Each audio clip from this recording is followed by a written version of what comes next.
Hello, I'm Richard. I'd like to share with you the most exciting thing in my life, Sacred Light Journeys. What is a Sacred Light Journey? It is a powerful group journey into oneness in the light at sacred site or high energy portal. The best metaphor I can give you that you can relate to is ayahuasca journeys, where groups of people go into the Amazon jungle with a shaman over 5 days or a week, and they have plant medicine, and they go through rituals and go into very high altered states and have this amazing high experience. And the results are people have this euphoric experience, and sometimes they have a negative experience. That's what happens with ayahuasca. With the light, there's no negative. It's all positive in the light. The only negative that will happen is that the light sessions may bring up things within yourself to look at, and you may find that uncomfortable. Sacred Light Journey started in 2014, in the month of March. And this is when the vision to start something went to the point whereby I was able to pull a small group together to run a pilot 3-day Sacred Light Journey on the big island of Hawaii. That was an amazing experience. And the key ingredients in a Sacred Light Journey are going back to rituals of the land. For example, get up in the morning, watch sunrise, do some meditation, some movement, like yoga.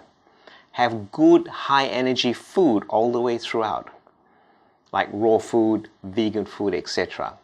And 2 light journeys a day with people, and it is a shared group experience. 1 in the morning, 1 either in the evening, late afternoon, or at night. And then during the day, there's workshop sessions as appropriate with people. What Sacred Light Journeys are about as well is activating with light sacred sites and firing up light grids. So the vision is to go to various sacred sites on the planet and run a Sacred Light Journey.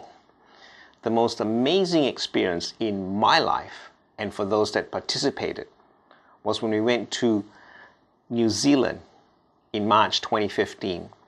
And this is after a 12-month exercise going around New Zealand twice, the North and South Island, in activating different sacred sites. We had a 3-day Sacred Light Journey working with Maori elders in Lake Taupo in March, and we fired up the entire grid in New Zealand with light, and that was the most extraordinary experience.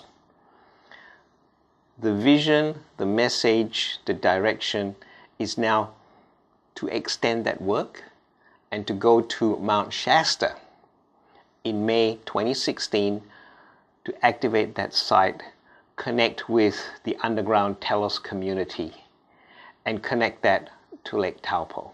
And then in August, to go to Glastonbury, the tour, which I'm led to believe is the only 3D labyrinth on the planet.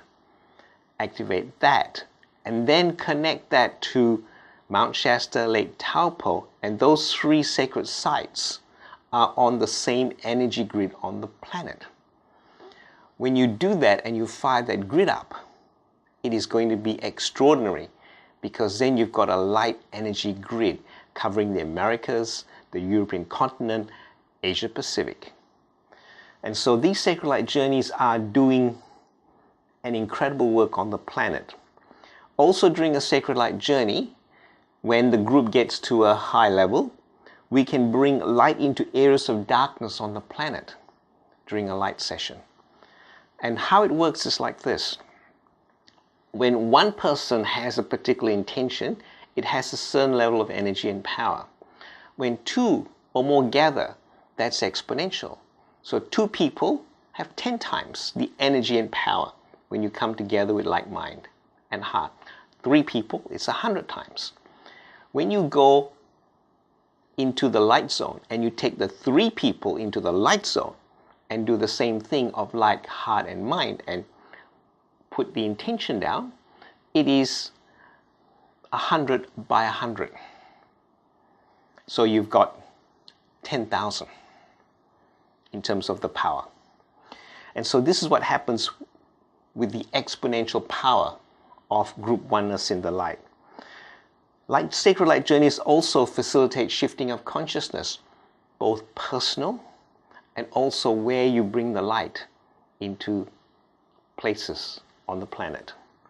And it's a powerful personal evolution in terms of the journey that you go through. Because the rituals of 2 light journeys a day, along with meditation, going back to sacred rituals of the planet, and then workshop sessions where you work through your core issues and areas and blocks and limitations, is amazingly powerful as a holistic transformational experience. I run 3 and 5 day sacred light journeys at the moment. There's a 3-day one happening in Victoria, Australia at a retreat site called Amaranth, and it's outside Melbourne, a beautiful place. That's a 3-day in April. Then in May 2016, there's Mount Shasta, and then we're going to Glastonbury in August. And next year, there'll be more sacred light journeys as directed and called to different places. A sacred light journey is not for everyone. There is now a criteria involved in participating in one of these. There are 3 processes. The first is that the individual needs to be aware and on their spiritual journey and already have some spiritual disciplines in their life and practices of meditation, good food, etc. The second is subject to an interview with me so that I can tune in to the person and check in with their goals, aspirations, and to see if they are aligned with this vision. The third process is to actually check with the divine as to whether they're appropriate or not. So I get the green light upstairs before someone comes on the sacred light journey. This is not for everyone again, and for those that participate, it is an extraordinary, life-changing adventure and experience. I'm Richard.